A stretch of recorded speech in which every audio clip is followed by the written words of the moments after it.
সন্ধেবেলা রেডি ফেডি হয়ে তো আমি আর মাম্মাম চললাম বাপের বাড়িতে। তো এই সময় আর ভিডিও নেওয়া হয়নি, সত্যি কথা বলতে। মানে আমি আর মামাম চলে এসেছি বাপের বাড়ি, আর এসে অনেকক্ষণ খাওয়া দাওয়া গল্প গাছা করে তারপরে রান্না পুজোর হাত লাগানো শুরু হয়ে গেছে। এদিকে মশলা বাটি সমস্ত কিছু করে, আর এদিকে চলছিল বনি এটা মাখছিল আমাদের যে পিঠেটা হয় সেই পিঠেটার মশলাপাতি দিয়ে মাখা হচ্ছিল। এটা আমাদের পুরো আমাদের বাপের বাড়ির নিয়মেই হচ্ছিল। মশলা 3 রকম মশলা ছিল, জিরে, গোলমরিচ আর মৌরি দিয়ে একটা গুঁড়ো মশলা, আর মৌরি দিয়ে মশলা দিয়ে গুড় ফুড় দিয়ে পিঠেটা মাখা হয়। এটা অন্যান্য পিঠের থেকে অন্যরকম একটু স্বাদ হয়, এটা আমাদের বাপের বাড়ির নিয়মেই।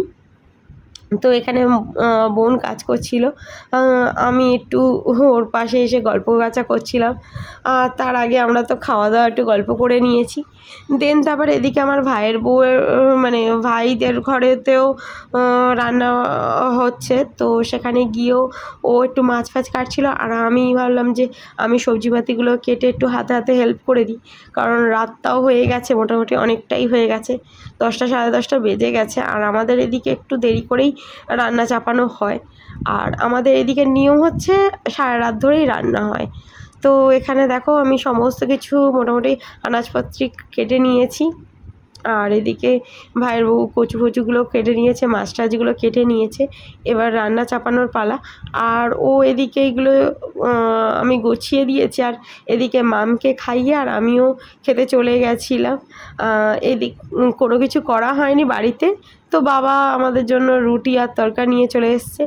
আর মাম কিন্তু রাত তখন 11টা 12টা বেজে গেছে, তখনও কিন্তু একটু পড়াশুনো করে নিয়েছে আমার কাছেই। ও কিন্তু খুবই গুড গার্ল হয়ে গেছে, ঝপঝপ ঝপঝপ করে লিখে আমাকে অনেক কিছু দেখাচ্ছিল। তারপরে খাওয়া দাওয়া কমপ্লিট করে নিয়ে ওকে একটু ঘুম পাড়িয়ে দিয়ে তারপর রান্নার দিকে যাব। আর আমার তো গলাটার অবস্থা খুবই খারাপ, তোমরা জানোই তো, সেটাকে নিয়েই চালাচ্ছি। এইভাবেই তোমরা একটু কষ্ট করে শুনে নাও, আর খুব তাড়াতাড়ি ভয়েসটা দিয়ে তোমাদের সাথে ভিডিওটা শেয়ার করে দিচ্ছি, কারণ গলার জন্য আমি ভয়েসটা দিতে পারছিলাম না। দেন তারপরে ওকে ঘুম পাড়িয়ে আমি জামা টামা ছেড়ে নিয়ে আবার চলে এসেছি, যেহেতু ওই জামাটা পরে আমি খেয়েছি, তো সেই জন্য সমস্ত জামা কাপড় হাত পা ধুয়ে আবার রান্নার দিকে একটু এসছিলাম।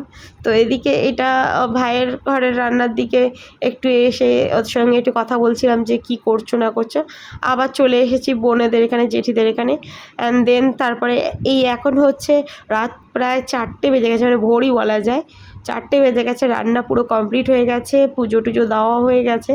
আর আমাদের তো মানে পুজোর পরেতে আমরা সবাই মিলে যে পুজোর পরে যে প্রসাদটা ওঠে সেইটা আমরা খাওয়া দাওয়া করে নিয়ে একটু গল্প গাচা করে শুয়ে পড়বো, কারণ প্রচণ্ড চোখ জ্বালা করছে, ঘুমও পাচ্ছে।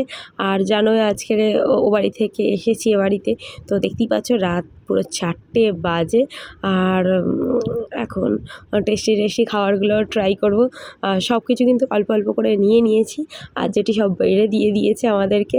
আর এখন সত্যি কথা বলতে ঝাল স্পাইসিটা একটু কম খাই। অনেকের বাড়িতে এগুলো একটু ভাজা ভাজা যেমন রেগুলার হয়, কিন্তু আমাদের নিয়মে কিন্তু এগুলো অনেকটাই শুকনোভাবে তৈরি করা হয়। আর এদিকে কিন্তু ভাইয়ের বউয়ের ঘরেতেও মোটামুটি সমস্ত কিছু জোগাড়জান্তি করেও রান্না করে নিয়ে ফেলেছে, একা হাতেই অনেক কিছু করে ফেলেছে। তো ও আবার পিঠে ফিটে অনেক কিছুই করেছে, কিছু এক্সট্রা করেছে, কিছু অন্যরকম করেছে। তো সেই সমস্ত করে পুজো টুজো দিয়ে নিয়েছে। তারপর আমি বললাম তোমরা খেয়ে দিয়ে শুয়ে পড়ো।